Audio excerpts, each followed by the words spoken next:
Muy buenos Buenos días, profe. Buenos días. ¿Qué tal, joven Gamboa? Buenos días. Buenos días. Buenos días. ¿Qué tal, niña María Briones? ¿Qué tal? Buenos días. Buenos días, profe. Buenos días, joven Nick. Buenos días. Muy bien, muy buenos días, jóvenes. Por favor, enciendan las cámaras. Vamos a comenzar tomando asistencia. Entonces, por favor, ayúdenos, colabore encendiendo su cámara. A ver, hemos estado estudiando un poquito los hitos importantes en la historia de la iglesia, sobre todo la historia de la iglesia antigua. Habíamos visto hasta el siglo IV, cuando aparece en escena un gran santo, muy importante para la iglesia católica, que se llamó San Buenos días, Agustín. profe. ¿Sí? Buenos días, joven Matthew. Aquí, de hecho, en Guayaquil, al igual que en muchas otras partes del Ecuador y del mundo, hay una parroquia, una iglesia que se llama así, San Agustín. Esta orden de religiosos, esta comunidad, tiene más o menos 1600 años de existencia. Están en todos, prácticamente en todos los continentes del mundo. Y bueno, pues son instituciones religiosas muy antiguas. Bueno, hoy vamos a continuar estudiando la historia de la iglesia. Atención, jóvenes, a la lista. Mario Acosta. Faltado. Kiara Gusto. Presente. Nick Alejandro. Presente. Ok, seguimos. Israel Benítez. Faltó Israel. Carlos Bonilla. Carlos Bonilla. María de los Ángeles. Presente. Britney Bulgarín. Faltó Britney. Lizzy Cabrera. Lizzy Cabrera. Juan Diego Castro. Presente. Giselle Flores. Presente. Carlos Galán. Carlos Galán. Faltó. Dani Gamboa. Presente. Kenneth Jaime. Presente. Roy Jiménez. Profe, Galancito, es Presente. lo que tengo un poco mal el internet y no. ¿Quién? Dígame su Profe, apellido. ¿sí me escucha? Sí, dígame su apellido. Galán, tengo un poco mal el internet. Eso Ah, no ya. responde. Ok, listo. Galán. ¿Ya quién más? Aparte de Galán, ¿quién más? Acosta creo que ingresó también. Ya, muy bien. Sí, profe, acá. Ok, seguimos. José Lecaro. José. Presente. Ashley Mendieta. Ashley Mendieta. Faltado Ashley. Ariana Moreira. Presente. Aileen Ortiz. Listo, Ariana. Aileen Ortiz. Alison Parrales. Alison Parrales. Ha faltado, ¿no? Diego Profesor, Piñera. León presente. Presente. Listo, Diego Piñera. Suani Prieto. Presente. Matthew Quijije. Presente. Ashley Rodríguez. Listo. Ashley. Presente. André Rodríguez. Presente. José Romero. José Romero. Presente. Emily Ruperti. Emily Ruperti. Me ha faltado. Alison Sánchez. Presente. Cris Santos. Presente. Víctor Silva. Víctor Silva. Faltó Víctor. Michelle Solórzano. Presente. Ángel Vela. Ángel Vela. Diana Vera. Presente. Darío Vera. Profesor Víctor Silva. Presente. Ya, ok, listo. Darío Vera, ¿está presente? Darío Vera, no. Elkin Zavala, Presente. Jeremy Gaibor, Presente. Jonathan Tenemasam,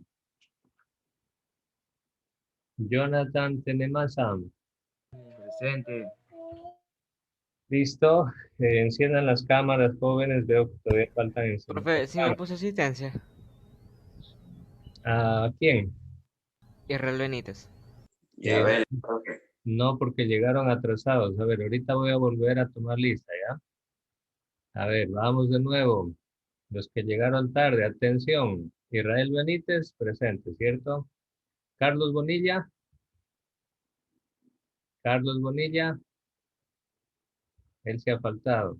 Brini Bulgarín, Lizzy Cabrera, Ashley Mendieta, Alison Parrales, Presente. listo. Ángel Vela, Darío Vera, Presente, Vela. ya listo. Enciendan su cámara. Ángel, Elías, André, Jeremy Tenemasa, Alison Sánchez, Diego Peña Herrera. Enciendan sus cámaras, por favor.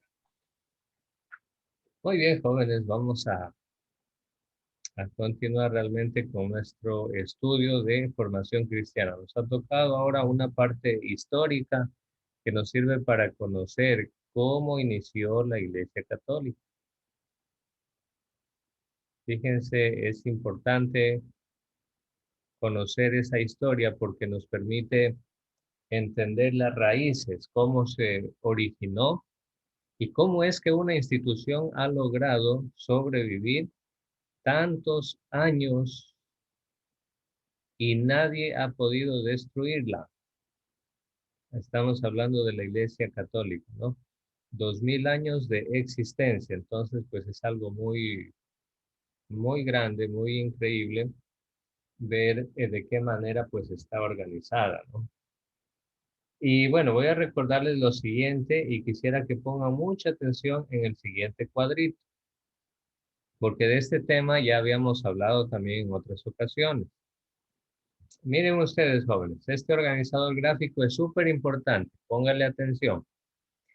Usted debe seguir para interpretarlo el orden de las flechas, ¿sí?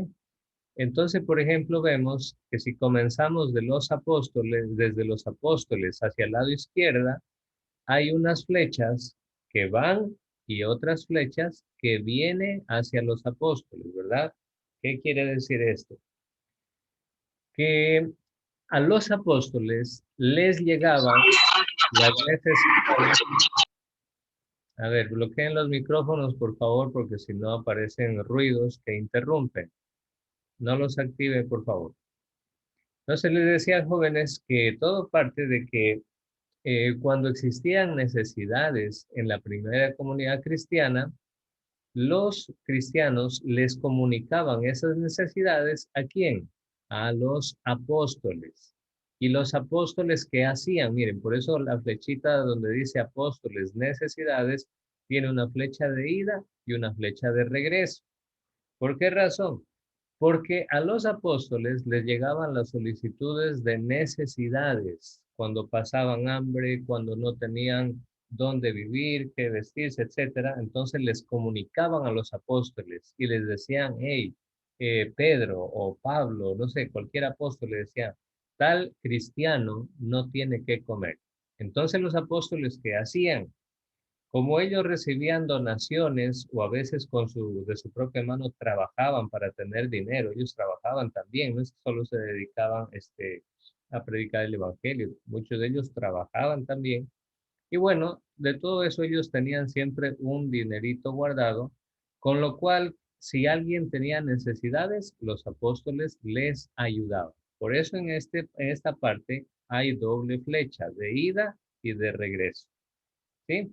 Entonces, cuando los apóstoles daban esa ayuda para solventar las necesidades de la primera comunidad cristiana, automáticamente la comunidad cristiana crecía.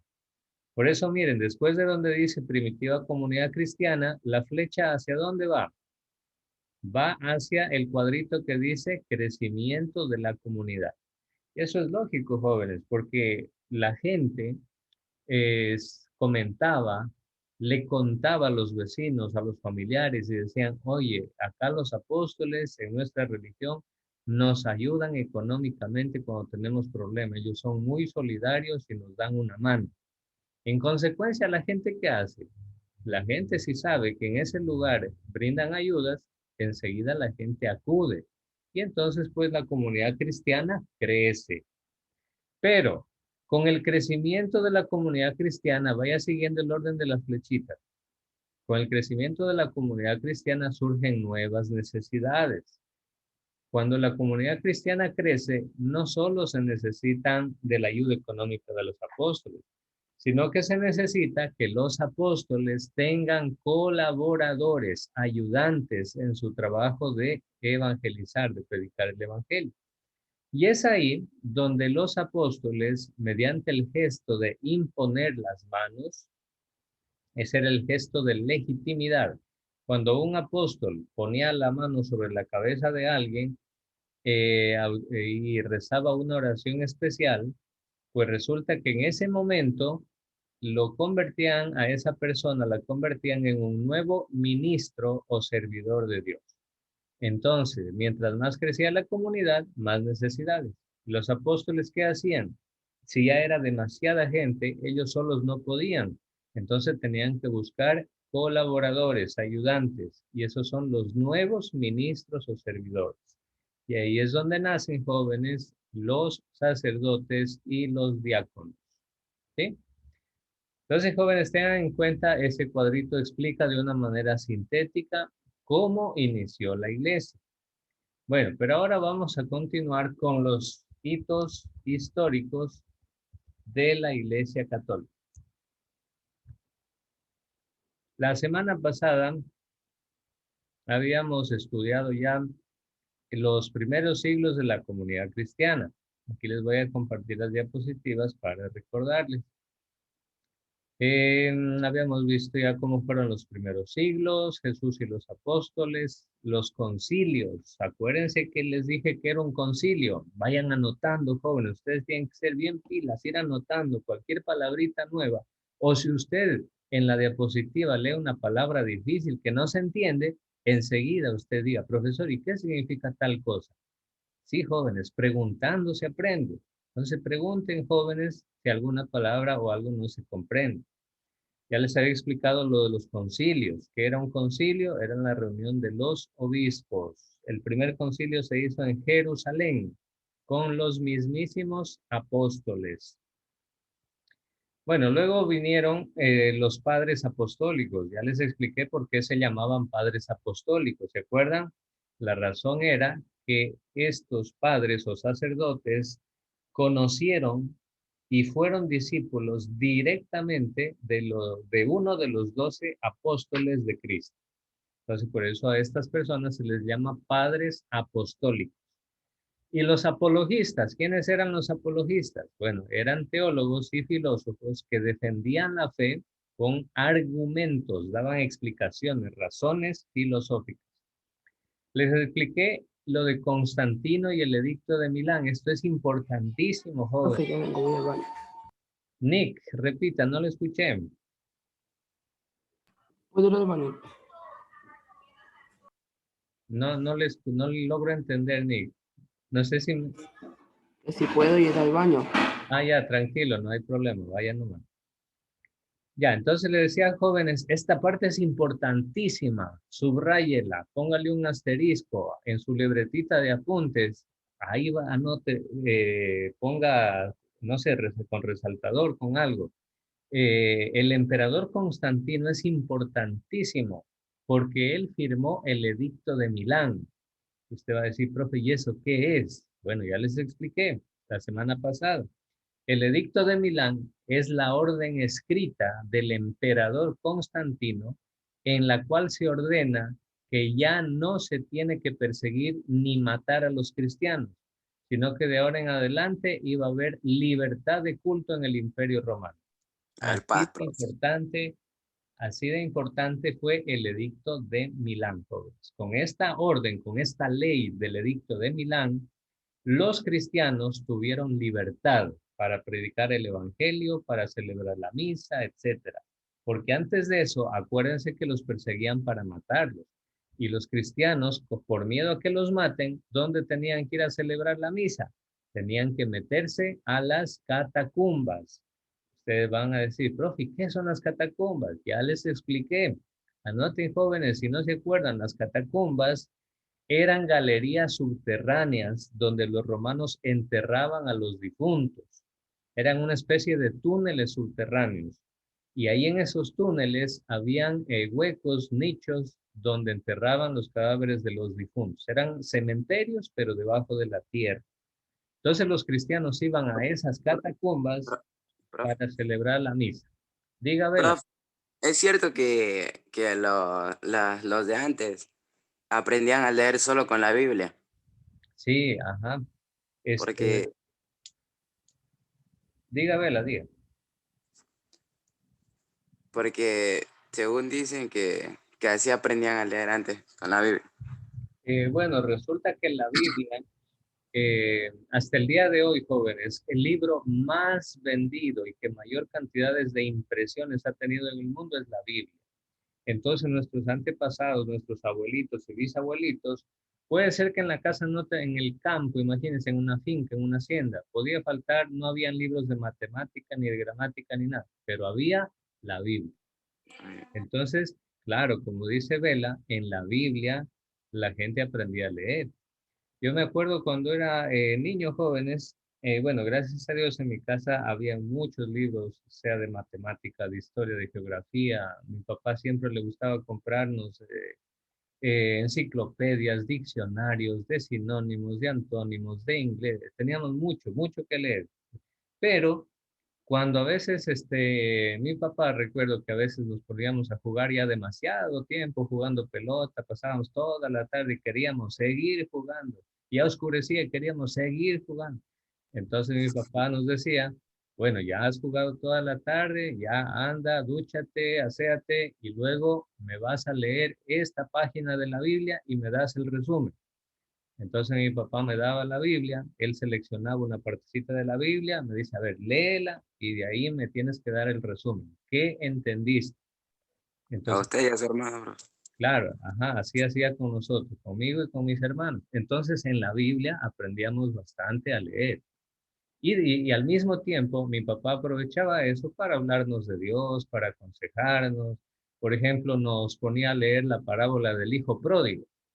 Y ustedes saben que en esa parábola el Sí, hijo bro. se rebela contra el papá y le dice, dame la plata de mi herencia que me voy de la casa. Y se fue y malgastó la plata, después se quedó sin trabajo, después hasta tenía que comer la comida de los chanchos. Así dice esa parábola, esa historia del hijo pródigo. Entonces mi papá nos ponía a leer esa historia y de ahí nos aconsejaba y nos decía, si ves, por eso los hijos tienen que ser obedientes. Cuando los hijos son rebeldes, se portan malcriados con los padres, después les va mal en la vida. Entonces mi papá decía, por eso tú tienes que obedecerme, yo siempre voy a buscar el bien para ti. Y si yo te prohíbo algo, es porque eso no te conviene. Entonces no tienes que enojarte conmigo. Bueno, nos aconsejaba y nos aconsejaba en base a la Biblia.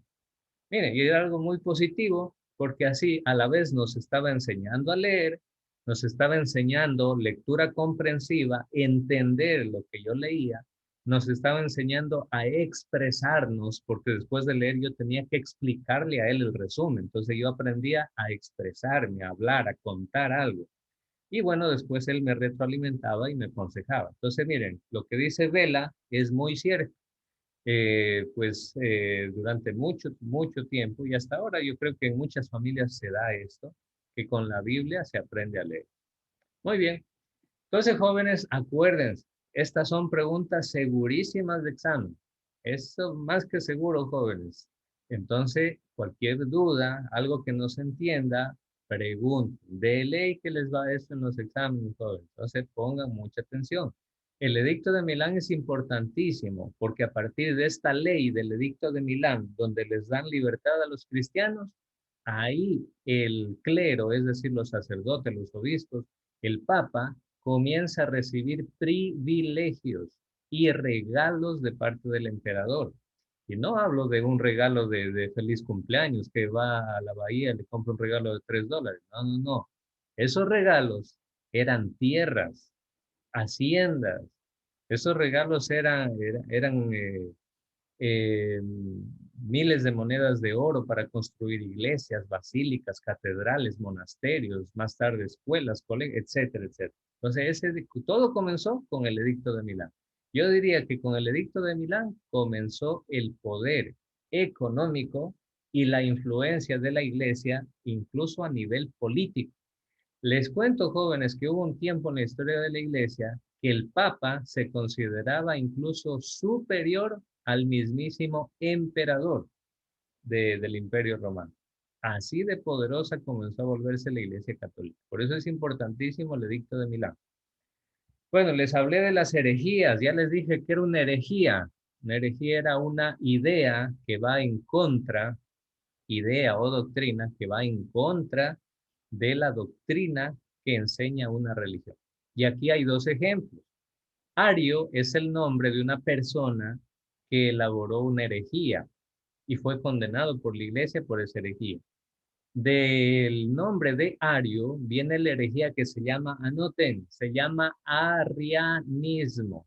Así se llama esta herejía creada por Arrio o por Ario, que declaraba que Jesucristo no es de la misma naturaleza que Dios. En otras palabras, Ario decía que Jesucristo no era verdadero Dios. Ario decía que Jesucristo era solamente hombre, porque Ario decía, es imposible que Dios muera y Cristo murió en la cruz, por tanto Cristo no es Dios. Entonces como que tenía mucha lógica, ¿no? Bueno, entonces, sin embargo, de ser una herejía, porque nosotros ahora sabemos por la definición del Concilio de Constantinopla que Cristo es tanto verdadero hombre como verdadero Dios. Cristo tiene dos naturalezas. Nestorio, de aquí viene la herejía que se llama nestorianismo. Bueno, de esto ya hablamos también, no vamos a repetir lo mismo para poder avanzar. Del monacato también les hablé. La palabra monacato viene de la palabra monasterio.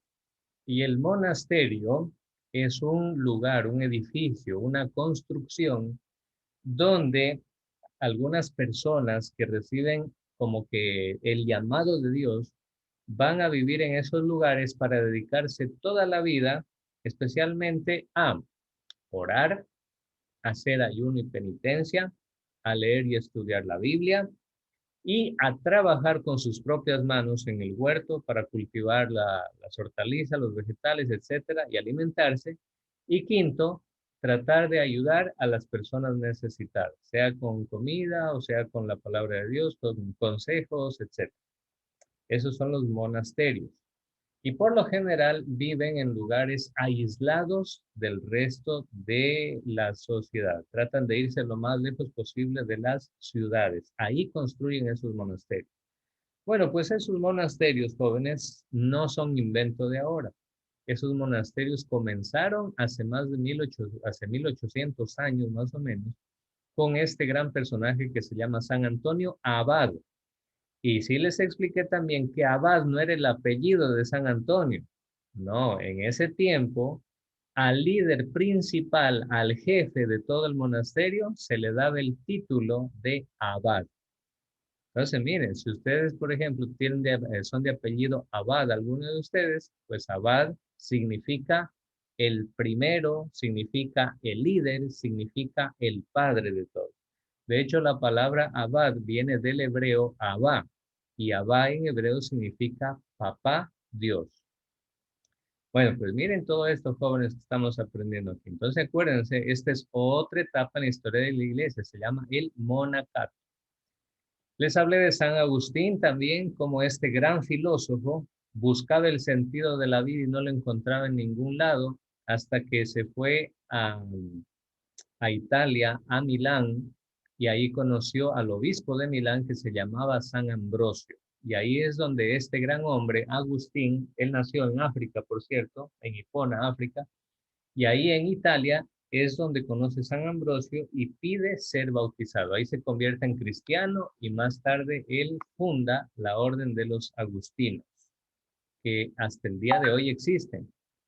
¿Alguien conoce la iglesia de San Agustín en Guayaquil? ¿Quién conoce la iglesia? ¿Sí conoce? Ángel, ¿usted conoce? No, profe, solo creo que hay nada. Ya, bueno, aquí en Guayaquil hay una iglesia, debe ser parroquia, me imagino también, que se llama, así se llama San Agustín. Y bueno, como les decía, esta orden religiosa existe hasta el día de hoy, tiene 1600 años de existencia. Increíble, ¿no? Cómo una obra ha podido durar tantos miles de años. Bueno, este punto sí es nuevo, jóvenes. Atención, seguimos con la historia de la iglesia, que es fascinante. Son 2000 años de historia, es increíble esta historia. Bueno, después de San Agustín surgió el Papa León Magno. Magno significa el grande, como los helados. ¿Alguien se ha comido o ha bebido un helado Magnum? El helado magno. Exacto, el helado, son deliciosos, ¿verdad? ¿Y, y por qué se caracteriza el helado Magnum? Porque es un helado Porque grande. es muy grande. Es grande, ajá, es grande. Entonces, la palabra magnum viene justamente del latín. En latín no se pronuncia magnum, sino magnum. Y bueno, significa grande. Entonces, a este papa se ¿Cómo le se dio, pronuncia, profe? en latín se pronuncia magnum, magnum. Bueno, y a este papa se le dio el título de el grande. Por algo ha de ser, ¿verdad? No, a nadie así nomás se le va a decir que él es el grande. No, no, este es un título que muy poca gente en la historia del mundo le han dado el título de el grande. Bueno, pues el Papa León el Grande fue un gran líder de la iglesia de los primeros siglos.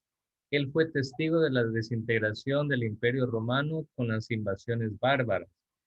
El Imperio Romano fue destruido en Europa, jóvenes, debido a que las tribus bárbaras, que eran tribus guerreras muy violentas, muy crueles, y que provenían de lo que hoy en día es Alemania, Noruega, Holanda, de esos territorios del norte de Europa, antiguamente habían unas tribus bárbaras que eran tribus muy sanguinarias, muy crueles, muy violentas, y bueno, todas esas tribus del norte le hicieron la guerra al Imperio Romano y en Europa lograron derrotarlo al Imperio Romano. Entonces, este Papa, León, fue testigo de esas guerras, de esas invasiones bárbaras.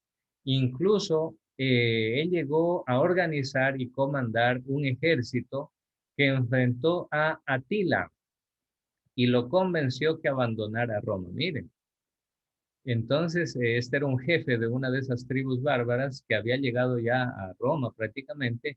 Y bueno, este papa intercedió, habló con él y no tanto fueron a la guerra, sino que mediante la diplomacia y el diálogo, pues logró disuadirlo que abandonara Roma. Imagínense el poder de un papa, jóvenes, que hasta llegaba al punto de negociar con el general del ejército enemigo y hacía que se retire, que se vaya. Entonces, el Papa León el Grande defendió la primacía papal. ¿Qué quiere decir? Que según las creencias de aquel entonces, el Papa estaba en primer lugar incluso antes que el emperador de Roma. Miren, eso se llama la primacía papal. Y el Papa León Grande trató de que la Iglesia Católica se mantenga siempre unida. Bueno, por eso es grande, por eso es importante este Papa. Ahora bien, jóvenes, aquí viene otro punto importante. Cuando finalmente logran partirlo, dividirlo en dos partes al Imperio Romano, resulta que en el año 476, la ciudad eterna, así se le llama a Roma, se le llama también la ciudad de las siete colinas, así se le llama a Roma.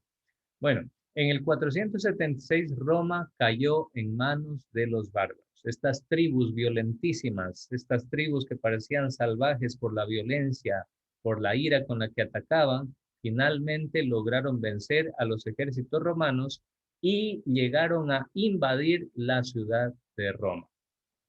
En ese momento, la capital del Imperio Romano se traslada a Constantinopla.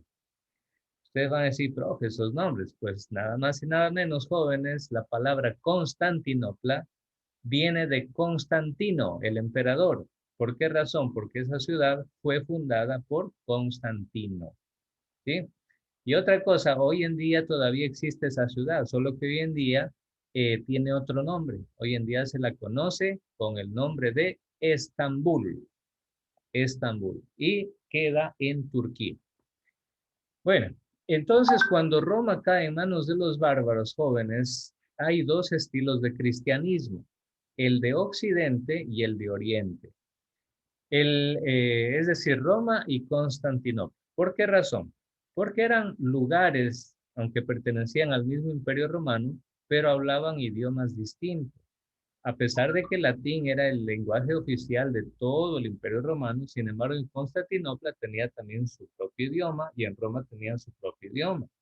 Entonces, la Iglesia Católica adoptó los idiomas de estas ciudades, los ritos, las costumbres, las culturas, las tradiciones de los lugares donde estaban. Entonces, a pesar de ser una sola iglesia, sin embargo, ya había una diferencia entre los ritos de los católicos de Roma y los católicos de Constantinopla. Luego, jóvenes, la iglesia de Oriente, es decir, de Constantinopla, sobrevivió a los bárbaros y continuó siendo parte del imperio bizantino. Y ellos consideraban a su patriarca como la cabeza de la iglesia. Aquí es donde comienza a dividirse la iglesia católica, jóvenes. Aquí viene ya estamos aquí prácticamente inaugurando la primera división grande de la iglesia católica. Porque al inicio la Iglesia Católica era una sola y la Iglesia Católica tenía una sola autoridad en todo el mundo conocido en ese entonces. Y la autoridad era el Papa. Pero con la Iglesia de Constantinopla, para ellos comienzan a considerar que su máxima autoridad no es el Papa, sino que su máxima autoridad es su patriarca. Y patriarca pues también significa padre, significa líder o significa superior. Entonces ahí ya comienzan a dividirse, porque los católicos romanos tienen como máxima autoridad al Papa, pero los católicos de Constantinopla tienen como máxima autoridad al patriarca. Entonces decían que los dos tienen el mismo poder, etcétera, etcétera, etcétera. Y ahí comenzó la primera división de la Iglesia Católica, fíjense ustedes jóvenes. La primera división de la Iglesia Católica. La Iglesia Católica ha sufrido muchas divisiones a lo largo de los siglos también. Bueno, luego tenemos los comienzos de la Edad Media.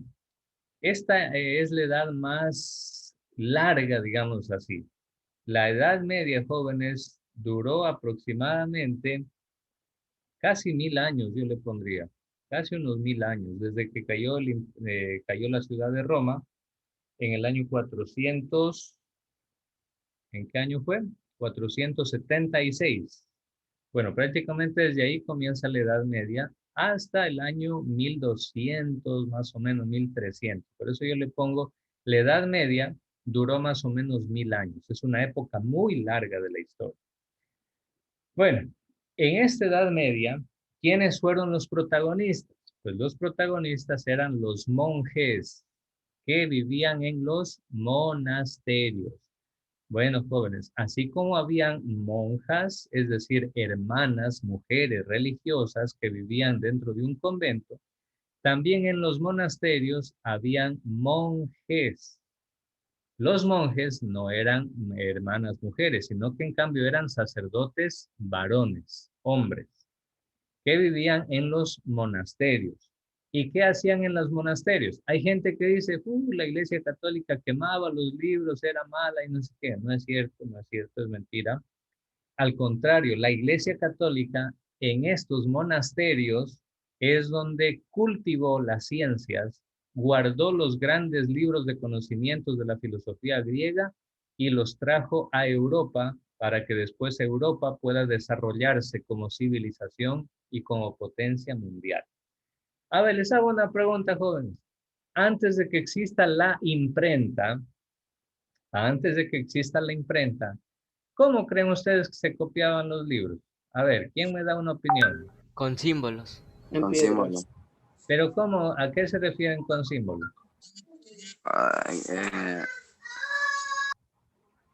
profe, que un símbolo se significaba una letra. Sí. Ah, ya, ustedes se refieren como los jeroglíficos de los egipcios, ¿así? Ah, Sí, ya, profe. ya, correcto. Pero ahí Sí, ustedes, profe. ahí ustedes Escribían me en están piedra, pues, hablando, profe. ahí me están hablando de la historia de la escritura. No, yo me refiero a otra cosa. A ver, bueno, ahorita estamos en educación así vía online, pero el año pasado, cuando íbamos al colegio, ¿usted qué llevaba en su mochila? Aparte del lunch, ¿qué llevaba en su mochila? Cuadernos, libros. Exacto, su mochila, su maleta, iba llena de libros. Pero a ver, sí o no, que los mismos libros, la misma edición que usted tenía, tenían que tener los 30 compañeros del curso, ¿sí o no? Sí, profe. Ya, Sí, ahora, profe. ahora la pregunta es, ¿cómo es que sus compañeros tenían 30 copias exactamente iguales? A computadora. Ahí Por el está, libro. ahí está una clave. Es porque esos libros son diseñados en computadoras y hoy en día hay máquinas. Sí, profe, es que ya tienen guardados los archivos. Ya Es, solo sacan copia y exacto, hacen. exacto. Esa es la clave. Pero mi pregunta es, hace 1600 años no había ni Profe, le computadoras, sacan copia, una copia, una copia, una copia. pero ¿cómo lo hacían? Si no habían máquinas. Escribiendo todo, ¿no? Eso Escribiendo es, toda mano. eso. No, amigo. Se mataba. Bien, Benítez, Benítez, esa es la respuesta. Escribían todo a mano. ¿Y saben quiénes hacían eso? Eso no lo hacían los agricultores ni los carpinteros, no. Eso lo hacían los monjes. Los monjes dentro de los monasterios donde ellos vivían día y noche y todos los 365 días del año y nunca salían de esos lugares, ahí ellos copiaban a mano los libros. ¿Saben cómo hacían? A veces había un monje que dictaba y todos los demás monjes en fila, por ejemplo, 50 monjes ahí en escritorios, uno dictaba y los 50 monjes restantes copiaban.